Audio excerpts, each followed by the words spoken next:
Hello, my name is James Trapani. Today, Diane Coleman and I will be speaking to you about Australian foreign policy. The term foreign policy regards Australia's relationship with the outside world. Over the last 4 weeks of the unit, we will provide a building block of knowledge about Australia's relationships with the outside world. The discussion on foreign policy will emphasise several things. In week 10, we will discuss Australia's need for physical security. This is achieved through defence spending and military alliances, such as the ANZUS alliance. In week 11, we will discuss Australia's need for economic prosperity. As a relatively young economy, Australia is dependent on wealthy nations for foreign investment, and as a country rich in resources but low in population, we are also dependent on foreign trade. This week, we will think about Australian foreign policy in terms of our history and our culture in an attempt to understand our collective world view. While Australia is geographically an island, politically and economically, we are not. We are shaped by events in the outside world. Hence, our citizens need some understanding of Australian foreign policy. In Pod 1, I will introduce you to Australian foreign policy by providing a timeline of our past. In Pod 2, Diane Coleman will explain what is foreign policy. And in Pod 3, Diane will be back to introduce you to the IR concept of sovereignty. Introducing Australian foreign policy. Australia was federated in 1901 as a dominion of the British Empire. 6 separate British colonies came together to create Australia. However, they were still legally a part of the British Empire, and the Queen remained sovereign control of the new dominion. So what is dominion status? Effectively, the dominions of the British Empire were legally free within their borders. That is, they could make new laws and operate their societies however they wished. However, in the wider world, they remained part of the empire. Hence, Australia was not really a nation in 1901. It remained an extension of Britain. Britain looked after its foreign policy and trade. Australia's only foreign post was Australia House in London. If America or Japan wanted a trade deal with Australia, they dealt with Britain first and foremost. Australians of the time were enthusiastic supporters of the empire, the monarchy, and the notion of Commonwealth. Therefore, this status was popular.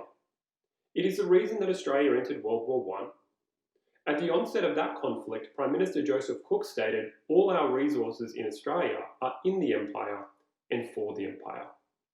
Australia did not have conscription, though, meaning that the brave sacrifice of our soldiers was optional and not forced. They did so for many reasons, but service to the empire was at least one of these reasons. By the time of the Great Depression in the 1930s, the end of the British Empire was becoming near. In 1931, they declared the Statute of Westminster. This gave legal independence to their dominions. However, it was optional, and Australia chose to remain loyal to Britain until it could no longer physically do so. This loyalty had a financial cost. In 1935, Britain authored the Imperial Preference Policy, forbidding trade outside of the empire, effectively making Japan an enemy. As the war approached in the late 1930s, Australian troops continued their support for Britain, bravely fighting in the Middle East, all the time believing that Britain could and would protect us from the emergent Japanese threat. The Japanese attacks on Pearl Harbor and Singapore in 1941 and 1942, respectively, aligned Australia's interests with that of the USA, leading to Australia's ratification of the Statute of Westminster and calls for the alliance with the USA to defeat Japan. At this point, Australia was becoming a nation. It became responsible for its own foreign policy, including its defence. Australia reluctantly left the British Empire. In doing so, they hitched their wagon to the emergent world power of the USA. Diane will talk more about the ANZUS alliance in lecture pod 10.2. So in this section, I want to think more deeply about why nations choose who to align with. The first reason may be power.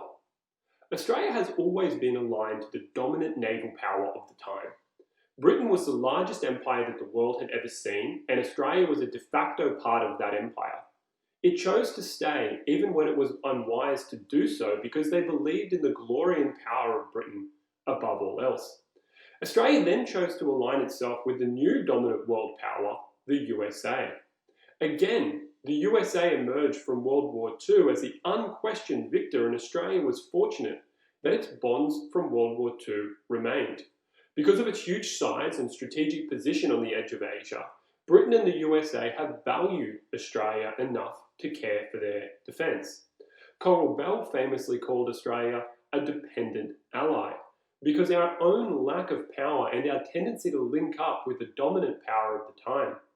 Under this reasoning, Australia would become aligned to China if and when it overtakes the USA as the most powerful country in the world.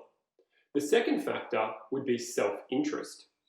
Australia has chosen to defend and promote its interests through its alliances with Britain and the USA. Australia believed in the economic benefit of Commonwealth and sought to ensure its foreign markets and industrial products within the empire. Inasmuch, under this theory, we could say that Australia at least believed that it was benefiting from its alliance with the British Empire, which is why it favoured that alliance. The alliance with the USA could also be seen in a favourable light. While Australia was reluctant to give the soft peace to Japan in 1945, it enormously profited from that imposed decision. The reawakening of the economies of Japan, Taiwan, South Korea, and Singapore stimulated the Australian economy, and that was mostly down to the foreign policy of the United States.